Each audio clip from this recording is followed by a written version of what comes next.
Hey guys, welcome back to the channel. Right behind me is my 2020 Jeep Wrangler JL. I've been working on this Jeep for the past few years. So in today's video, I'm going to show you everything I've done to it over the years. A lot of you guys have been asking me to do a full walk around. So today I'm finally going to do it. I'm going to show you everything from suspension to interior, exterior, and all the upgrades that I've put into this Jeep. So let's dive right into it. So let's start with the front. Up front, we have a high clearance steel bumper from Rocky Ridge with a 20-inch light bar that's built inside of the bumper. And probably one of my favorite and one of my first upgrades that I did was the Overland vehicle system 8,000-pound winch. This thing saved me from a lot of sticky situations on the trail, especially the last trip we took to Vermont when we got stuck in the mud. You can see that video if you guys want. Also, we have the 7-inch Super Re lights. Those things are extremely bright. I barely use them. I only use them on a trail at night. If you use them in the city, you'll probably be getting a lot of tickets. Also up front, I have the stock LED lights. Now, these lights are extremely bright.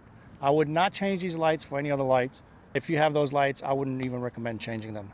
Those are great. Right on top of the hood, we have the aux beam spotlights. Those things are also pretty bright. Those are my first lights. I haven't removed them, I haven't changed them, and I'm not planning on because they are pretty bright.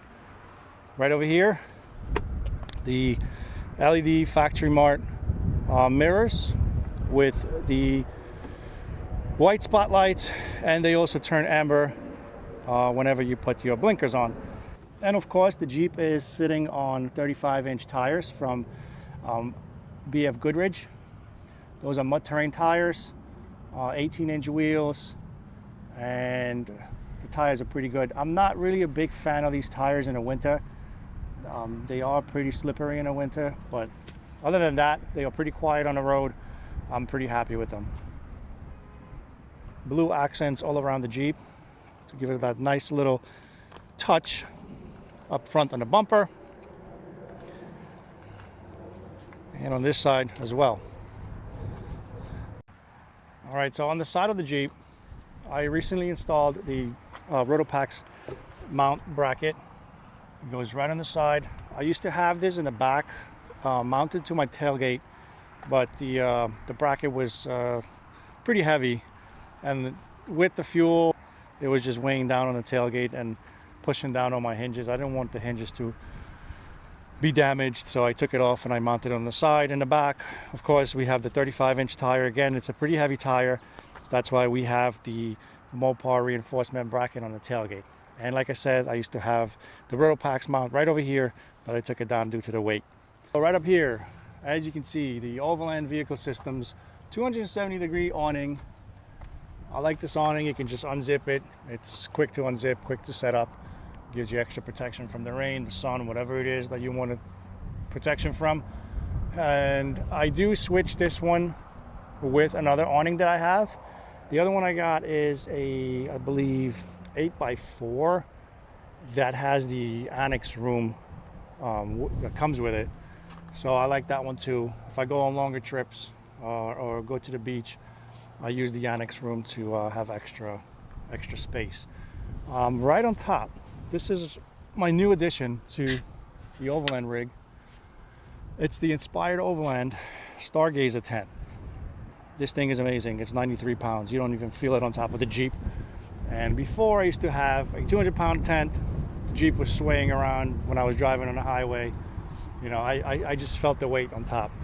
Now that whole setup, it's sitting on top of a barricade roof rack, and it's a no-drill roof rack. As you can see, it connects to the rain gutters on both sides. And at first I was a little skeptical about the rain gutters because, you know, they're made out of fiberglass. They're not that strong, but after I had that 200-pound tent on top, nothing happened to it. I'm pretty confident that those rain gutters are pretty strong. And over here, it's the privacy tent from Evel.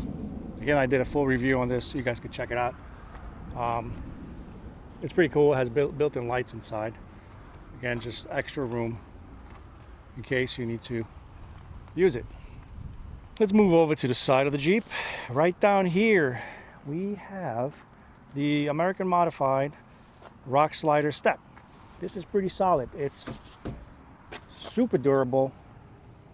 Last time we went off-roading, we smashed into a rock. The Jeep just bounced off. Nothing happened to the slider, just a couple scuffs, and we didn't even dent anything. Again, this is a great addition, super solid step. Highly recommend it. Let's move over to the front again, and let me show you what's under the car. So another one of my favorite upgrades on this Jeep is the Apex sway bar disconnect. Like, this thing saves you a lot of time on a trail, especially if you have to disconnect the sway bar. All you got to do is just twist that little knob up there and you're ready to flex. You don't have to crawl under the car, you don't have to use any tools to disconnect the sway bar, just twist it and you're ready to go. And right behind it, as you can see, it's the Mopar 2-inch lift. The springs are custom painted and it's matching the trim, the blue trim of the Jeep, and it's sitting on Fox shocks. Fox shocks are pretty comfortable. They're good off-road and on-road, so it's like a good combination. I'm not going to be changing them anytime soon. All right, so let's move over to the steering. All the steering components are from Steersmart. We have the Steersmart track bar back there, painted red. We have the Steersmart drag link with the attenuator, and the Steersmart tie rod. Now the drag link is awesome. As you can see, the attenuator, it kind of works as a shock. So whenever you go over a bump in a Jeep, you get that bump steer on your steering wheel. You can feel the bump on your steering wheel. With the attenuator and all the Steersmart components, the Jeep drives like actually better than stock. I don't feel any bumps on my steering wheel, even with the 35-inch tires. All right, right behind the drag link, got the Falcon steering stabilizer. Another one of my favorite upgrades, besides the steering. And this thing is awesome because you can adjust it to different steering. You can have it firm, you can have a medium or soft feel on your steering wheel. So that's pretty cool. I usually drive it on medium because it's my daily driver. So that's just the best option for me on the highway. Right up here I have the steering box brace bracket. I installed that as soon as I got the Jeep because I guess the new Jeeps, the JLs, they had an issue with the steering box that was getting a little loose. The steering was sluggish, and actually the box was moving during like hot weather. So I installed the brace. It did make a difference slightly, but then after I installed all Steersmarts components on the steering, it just the Jeep completely changed and it drives like a luxury car, to be honest with you. I have no issues with the steering. All this was done maybe over 2 years ago and it's still holding up strong. Right behind the tie rod, I have the ARB differential cover right up front, and recently we just installed that because we re-geared the Jeep and we went with the 488 gear ratio, and I really love it. Like, it's night and day from the stock. So with the 35-inch tires and going off-road or overlanding, the Jeep felt sluggish. It had no power. I had no 8th gear, and after re-gearing, I got the 8th gear back. My gas mileage improved, and it just drives much better. Down here we have the Core 4x4 control arms, adjustable control arms, lower and upper. Again, the blue accent to match all the trim around the Jeep. And also recently added after re-gear is the Adams drive shaft, front drive shaft, and also the rear drive shaft. I'll show you the rear drive shaft in a second. But that's pretty much it for the suspension and the steering. So let's head over to the back. So this is the rear drive shaft. As you can see, it's much more small in diameter than the stock drive shaft. So you get some extra clearance on the trail, and it's a lot more stronger than the stock drive shaft. Also, we got the heavy duty 1350 joints that came with the drive shaft. So they're pretty much indestructible. And the drive shaft is greasable, so you could service it. All right, back here. The blue springs, like I said earlier, up front. Everything is matching the blue trim. And of course, the ARB diff cover with a metal cloak differential skid plate. I just don't want to take any chances smacking the diff and breaking the diff. This thing is pretty pricey to fix, so I'd rather have peace of mind and install extra parts and extra protection, and you know, just be more confident on the trail and not worrying about a rock ripping off the diff cover. You know, the stock diff cover was very flimsy, very thin. This thing is on point. All right, let's head over to the inside of the Jeep. Let's get inside and let me show you what the control room looks like. All right, so as soon as you get in the Jeep, right away you can tell that, you know, the seats have the blue trim. They're all custom made. The Jeep actually came like that from Rocky Ridge.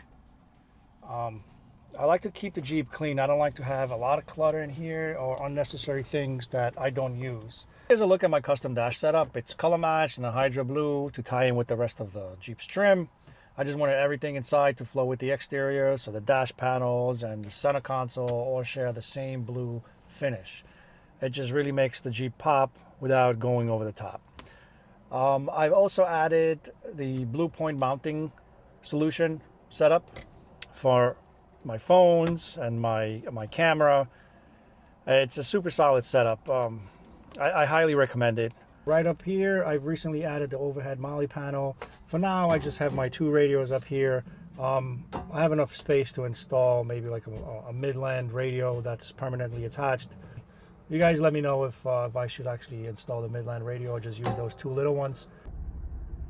So one of the most important things that everyone should have in their car, it's a dash cam. Now what I have here, it's a dash cam mirror from Pelsi. It has a front facing camera up here on the mirror, and I also have a rear camera in the back mounted on the tailgate. This camera is loaded with features. It's super crystal clear at night. That's one of the best features on this camera. It's basically the clarity of the image at night.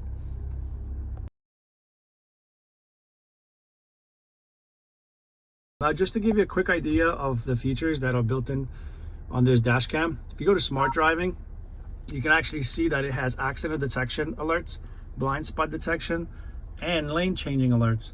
Now I have lane changing and blind spot detection alerts off just because it does give you a lot of alerts. You can always adjust them by going to settings and just, you know, set the settings to whatever settings you like. You can switch the camera view just by giving it a voice command. For example, if you want to switch it to rear camera, you just say, show rear camera. The rear camera's view is displayed. And if you want to switch it back to front camera, all you gotta say is, show front camera. The front camera's view is displayed. And another cool thing about this mirror is that it's connected to the onboard computer right under the steering wheel, so it's constantly powered on. So if you had to compare this mirror to another mirror, I would probably compare it to the Wolfbox mirror. All right, the trunk space. As you can see, I don't have any drawer system. I went with the shelf, and I highly recommend it if you are not going to go with any type of drawer system. Up here, I usually put all my lighter stuff, the bags, the tire inflation, hoses. Back there, I have my first aid kit and an inverter tucked in the corner, so everything is kind of put away nicely. Then my camera bag, and usually down here I put my fridge and my jackery. All the heavier stuff go on the bottom. So there you have it. You can get this on Amazon. It's super cheap. It has the lip so nothing slides off, and then you have all those little holes here so you can strap this with a bungee cord and nothing will move when you're off-roading or overlanding. So that's it for the trunk space. All right, guys, so that's a wrap. Thanks for tuning in. Let me know down in the comment section what your favorite mod was. What do you think I should do different? And what do you think I should do next? And if you haven't done so, please make sure you subscribe and like the video. I'll see you guys out on the trail.